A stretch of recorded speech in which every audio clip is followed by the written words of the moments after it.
Hello students, Priyadarshini Tiwari is here with the next topic of ongoing chapter combustion and flame. So we are discussing the combustion and the flame, and in combustion and flame today we are going to discuss very interesting topic and the topic is fuels.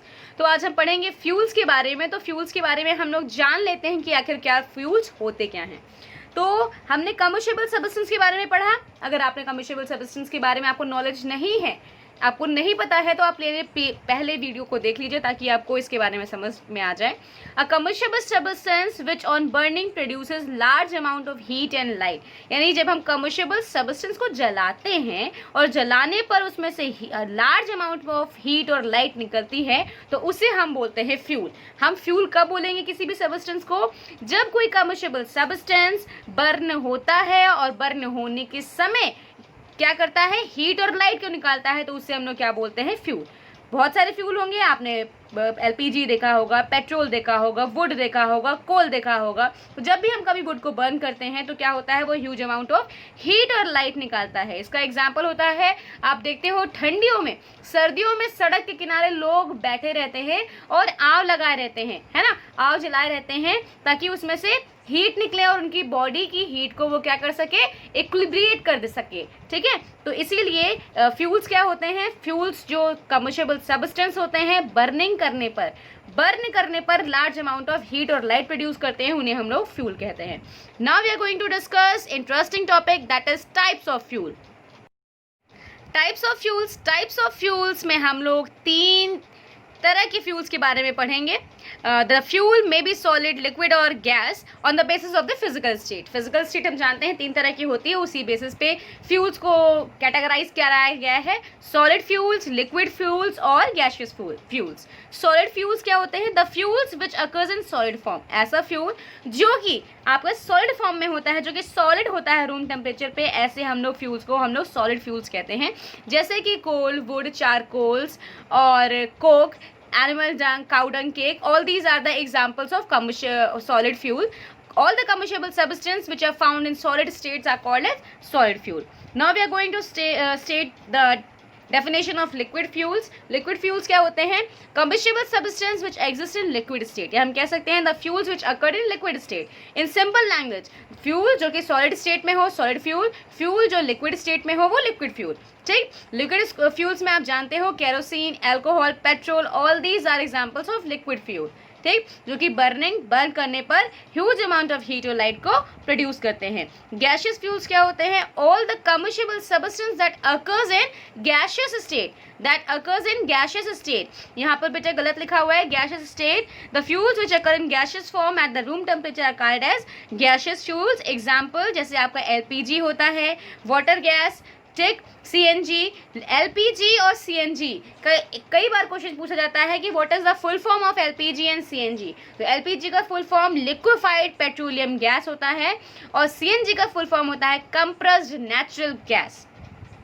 Now students we are going to discuss the types of fuels, जैसे कि हमने पहले ही describe कर दिया है। अब इनका हम लोग यहाँ पर इमेज देख लेते हैं। जैसे पहले वुड और कोल है, तो वुड और coal are the example of solid fuel. Liquid fuel जैसे आपकी लैंटर्न है, लैंटर्न में आपका केरोसिन होता है, जो व्हीकल है उसमें पेट्रोल और डीजल है, तो it is a type of liquid fuel. Gaseous fuel आपके जैसे सीएनजी, एलपीजी, जो आपकी व्हीकल्स होती है उसमें सीएनजी होता है, और ये जो आपका रखा हुआ है इमरजेंसी, दैट इज, इसमें आपका क्या होता है, एलपीजी।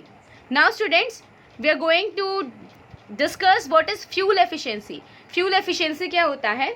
जब हम 1 किलोग्राम फ्यूल को कंबशन कराते हैं या 1 किलोग्राम फ्यूल को बर्न करते हैं, तो उसमें जितनी हीट एनर्जी निकलती है उसे हम लोग कहते हैं उसकी कैलोरीफिक वैल्यू, ठीक, या फ्यूल एफिशिएंसी।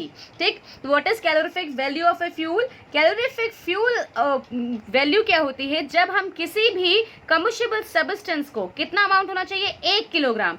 जब 1 किलोग्राम आप किसी भी कम्बस्टेबल सब्सटेंस को बर्न करते हो तो उससे जितनी भी हीट एनर्जी निकलती है उसको उसकी फ्यूल एफिशिएंसी या फिर कैलोरीफिक वैल्यू कहते हैं। तो the quantity of heat generated on combusting 1 kg of fuel is called as calorific value, और इसकी यूनिट जो होती है वो kilo joule per KG, kilo joule per KG, it is important, note कर लीजिए, kilo joule per KG it is the unit of fuel efficiency या calorific value. जब हम 1 किलोग्राम किसी भी कम्बस्टेबल सब्सटेंस को बर्न करते हैं, उससे जो एनर्जी निकलती है, हीट एनर्जी निकलती है, उसे हम लोग कैलोरीफिक वैल्यू कहते हैं।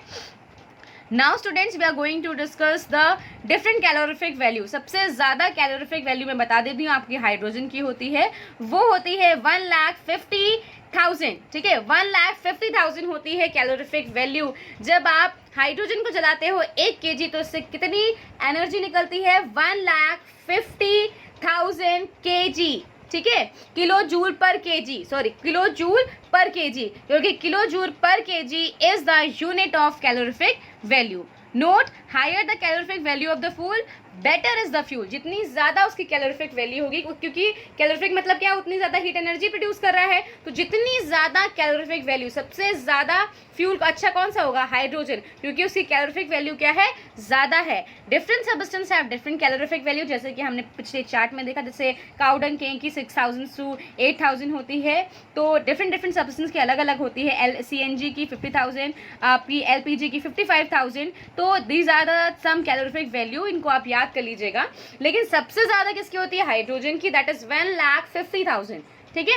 और इसको डिनोट किससे करते हैं? यूनिट क्या होती है इसकी? किलो जूल पर केजी, ठीक। और hydrogen is a high calorific value, इसकी बहुत कैलोरीफिक वैल्यू ज़्यादा होती है, इसीलिए हाइड्रोजन को हम कह सकते हैं ना कि इसकी कैलोरीफिक वैल्यू ज़्यादा है, तो हम लोग इसको घर में यूज़ कर ले सकते हैं, लेकिन ऐसा नहीं है, ठीक। हाइड्रोजन की कैलोरीफिक वैल्यू ज़्यादा है, लेकिन आप उसको घरों में नहीं यूज़ कर सकते। इसलिए नहीं यूज़ कर सकते क्योंकि वो एक्सपेंसिव है, और आप उसको स्टोर नहीं कर सकते, क्योंकि आप जैसे स्टोर करोगे वो बर्न करने लगेगा, ठीक। तो हाइड्रोजन की कैलोरीफिक वैल्यू सबसे ज़्यादा होती है, उसको हम डोमेस्टिक फ्यूल की तरह नहीं यूज़ कर सकते। क्यों नहीं यूज़ कर सकते?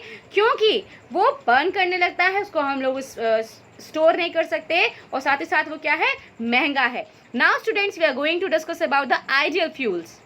आइडियल फ्यूल से पढ़ने से पहले हम लोग कैरेक्टरिस्टिक्स ऑफ फ्यूल के बारे में जान लेते हैं कि फ्यूल की क्या क्या कैरेक्टरिस्टिक्स होनी चाहिए।